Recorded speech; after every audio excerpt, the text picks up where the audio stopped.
100 लोकांमध्ये 93 लोक दारू पितात. तुमचं काय मत आहे? तुम्ही काहीच बोलत नाही. दारू न पिणं हा कमीपणा झालाय सध्या.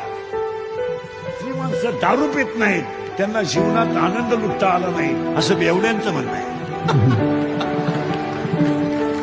हसण्यावारी गोष्टी लिहू नका, त्याच्या पुढच्या डोक्याला मुंगे येतील. हा विनोद आहे? हा विनोद आहे? हा टाइमपास आहे? या 4 वर्ष लाज वाटते दहाव्याला जायची.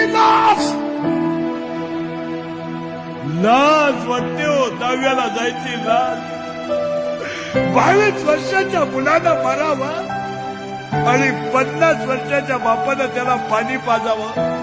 हा न्याय कोणता? कोणता न्याय? 22-24 वर्षाच्या पोराने मरावं